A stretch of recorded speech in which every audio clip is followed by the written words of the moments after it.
শুভ সকাল, আশা করছি সবাই ভালো আছে। তো আজকে সকালটা শুরু হবে সকালবেলা তাফিফের স্কুলে তার নতুন ড্রেস মানে রেডি হয়ে গেছে, এই জন্য ফোন দিয়েছে। তো আমরা স্কুলে যাব।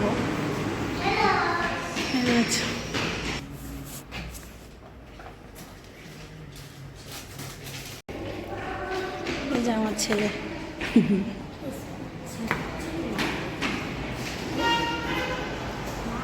এই যে ড্রেস, তাফিফের ড্রেস নিয়ে যাচ্ছে। পুরো কি অবস্থা হয়েছে সব, আর দেখো সব পুড়ে গেছে। কয়েকদিন আগে এই যে আমাদের এলাকার একটা রেস্টুরেন্ট পুরোটা পুড়ে গেছে। তো এখানে স্কুলে মানে আসার পথেই দেখলাম এটা। মানে আমি তো মানে খবরই দেখছিলাম ইউটিউবে, তো নর্মালি আর মানে দেখা হয়নি। তো আজকে এই যে দেখলাম পুরোটা পুরে বিল্ডিংটা পুরো অর্ধেক মানে শেষ। আর বেঁধে রাখছে, পুলিশ রেস্ট্রিকশনের জন্য মানে রেখে দিছে। এই যে উপরের বিল্ডিংগুলো পুরোটা পুড়ে গেছে। নিচে রেস্টুরেন্ট কতটা ভয়ঙ্কর মানে আকারে পড়ছে, সাথে সাথে মানে কি একটা অবস্থা, কেমন দেখা যাচ্ছে। তো রেস্টুরেন্ট দেওয়ার সময় অবশ্যই সবাই সতর্ক থাকবেন। সেই সাথে কিন্তু প্লিজ সবাই একটু মানে যে নিয়মগুলো আছে আমাদের দেশে, সেই নিয়মগুলো একটু পালন করবেন, নয়তোবা এই যে এরকম পুরার ঘটনা ঘটতেই থাকবে। তো দেখে খুব খারাপ লাগলো, পুরো বিল্ডিংটার প্রায় মানে কি বলে 80%ই পুড়ে গেছে।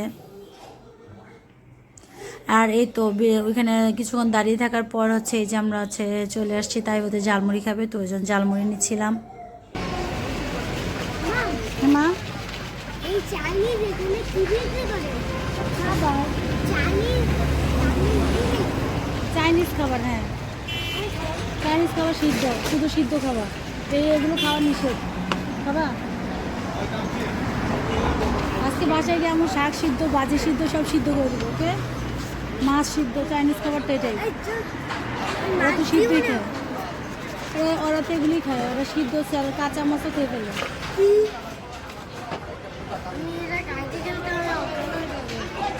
অজ্ঞান হবে কেন?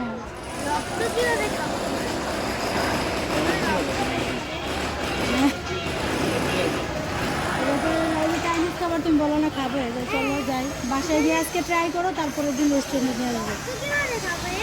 রক্ত তো খায় না, কাঁচা খায়, কাঁচা আদা সিদ্ধ, কাঁচা খেলে রক্ত খেয়ে ফেলে। হ্যাঁ মা চলো। তারপর আমরা ঝালমুড়ি টালমুড়ি নিয়ে আবার বাসার উদ্দেশ্যে রওনা দিচ্ছি। আর পথে ঝালমুড়ি এখানে দাঁড়িয়ে গেছে।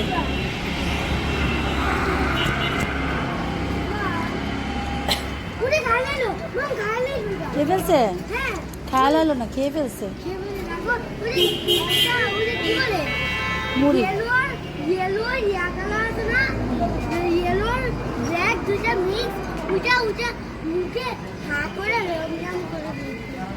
পড়ে যাবো মা, পড়ে যাবো। আর দেয় না বাবা, এটা ডাস্ট করো না, তাই ওই যে এটা বকা দিবে, কিন্তু ডাস্ট করা যাবে না, এটা তো সাজা ডেকোরেশন করছে, ওরাই খাবার দিবে, তোমার দেওয়া দরকার। আবার দুটা দাও তো, দাও তো, দাও তো, কাছে এসে পড়ছে, দাও।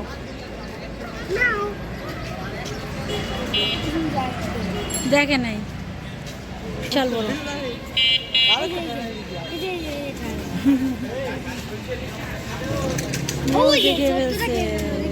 সবগুলো এসে পড়ছে, ভাবছে খাবার দিবে তুমি এখন।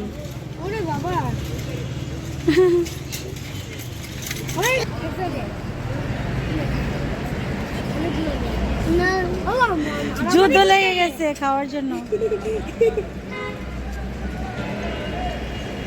খাওয়ার জন্য ঝালমুড়ি খাওয়ার জন্য যে পাগল হয়ে গেছে।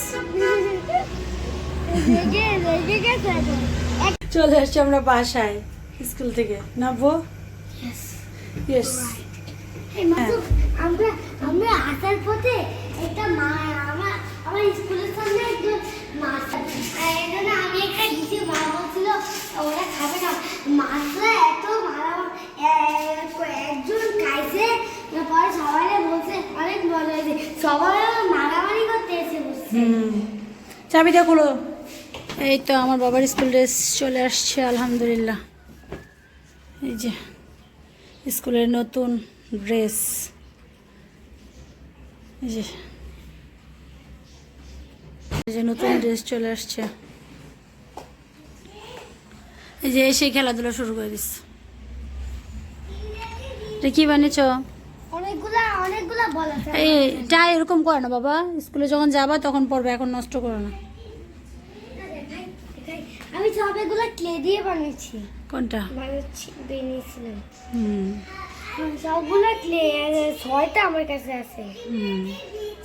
করো যাও। আমার ছেলে নতুন স্কুল ইউনিফর্ম আজকে ফার্স্ট পরে ফেললো, মাশাআল্লাহ। আর সবাই কিন্তু আমার ছেলের জন্য মাশাআল্লাহ বলতে ভুলবেন না, আর সবাই দোয়া করবেন যাতে ও মানুষের মতো মানুষ হয়। তো এটাই সবার মানে আমার মা হিসেবে এটাই আমার কাম্য, তো আমার সন্তানের যাতে মানুষ হিসেবে বড় হতে পারে। আর হচ্ছে বিকালবেলা হচ্ছে আমরা যে পকোড়া খাবো, যেহেতু শীতকাল, শীতের মধ্যে ফুলকপি হচ্ছে আপনার হাতের কাছে সবসময় পেয়ে যাবেন। আর এই যে এটা দিয়ে হচ্ছে বিকালবেলা মজাদার মজাদার নাস্তা বানাতে পারেন। তো আমি হচ্ছে ফুলকপিটাকে হচ্ছে লবণ দিয়ে সিদ্ধ করে নিয়েছিলাম 3 থেকে 4 মিনিটের মতো, তার পানির ভিতর। তারপর হচ্ছে যে হলুদের গুঁড়া, মরিচের গুঁড়া, ধনিয়ার গুঁড়া, আপনার হাতের কাছে যা থাকবে সেগুলো দিয়ে হচ্ছে বানাতে পারবেন। এটা খুব সহজ আর ইজি নাস্তা। তো তারপর দিয়ে দিব হচ্ছে বেসন আর হচ্ছে চালের গুঁড়া অথবা কর্নফ্লাওয়ার। তো আমার কাছে কর্নফ্লাওয়ার ছিল না, তো এই জন্য চালের গুঁড়া দিয়ে হচ্ছে কাজ সেরে ফেলেছি। মানে বাসায় যা হয় আর কি, একদম সব কিছু তো আর হাতের কাছে থাকে না, তো এরকম করেই করতে হয়। তো এই তো দিয়ে দিব হচ্ছে লবণ, আর দিয়ে দিব একটু জোয়ান বা জোয়াইন বলে যেটা, এটা কিন্তু বাজারে যে কোনো আপনার মানে মুদি দোকানে গেলেও পেয়ে যাবেন, আর মশলা যেখানে বিক্রি করে সেখানেও পেয়ে যাবেন। আর দিয়ে দেবো হচ্ছে আদা বাটা। তো দেওয়ার পর হচ্ছে সুন্দর করে একটু মেখে নেব জাস্ট, তারপর অল্প একটু পানি দিয়ে সুন্দর করে মেখে নেব, আর তারপর হচ্ছে ফ্রাই করে নেব, ব্যাস তৈরি হয়ে যাবে মজাদার একটি বিকেলবেলার নাস্তা। তো বেসন দেওয়ার পর হচ্ছে যে সুন্দর করে হালকা করে মানে মেখে নেব, মেখে তারপর হচ্ছে চালের গুঁড়া যেহেতু দিয়েছি, তো মানে 3-4 মিনিট হচ্ছে একটু রেস্টে রাখতে হবে, কারণ চালের গুঁড়া যেহেতু একটু ফুলে যায় আর হচ্ছে মানে একটু শক্ত শক্ত থাকে, এই জন্য একটু রেস্টে রাখলে তারপর সুন্দর হবে আপনার পাকোড়াগুলো।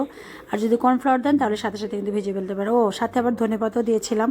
তো দেওয়ার পর হচ্ছে ডিপ ফ্রাই করে নেব, ব্যাস মজাদার স্ন্যাক্স রেডি। তো বাচ্চাদের জন্য কিন্তু এটা মানে খেতে কিন্তু খুবই সুস্বাদু। আর সেই সাথে যারা হচ্ছে ভেজিটেবল পছন্দ করে, যেসব বাচ্চা বড়, তারা কিন্তু এভাবে করতে পারেন, তাহলে কিন্তু আপনার একসাথে হচ্ছে ভেজিটেবলটাও খাওয়া হয়ে গেল আর বিকেলবেলার নাস্তাটাও হয়ে গেল। তো কত সুন্দর একটা বুদ্ধি, তাই না? তো এই তো আমার পাকোড়াগুলো রেডি।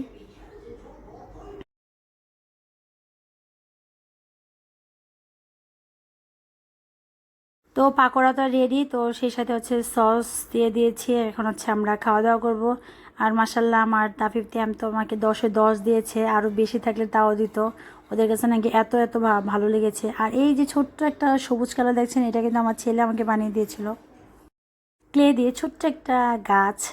কতটা সুন্দর লাগে দেখতে, তাই না? আর হচ্ছে এই যে রাতের বেলা হচ্ছে আমরা সবাই মিলে হচ্ছে যে তাফিফতে আমার সাইকেল চালাচ্ছে আমাদের বাসার নিচে। তো তাফিফ তো খুব খুশি। গাড়ি পর্যন্ত যাবো, আর যাবা না বেশি, ওই গাড়িটা পর্যন্ত যাবো, আর বেশি যাবা না। ওই যে সেই মজা, যাও যাও।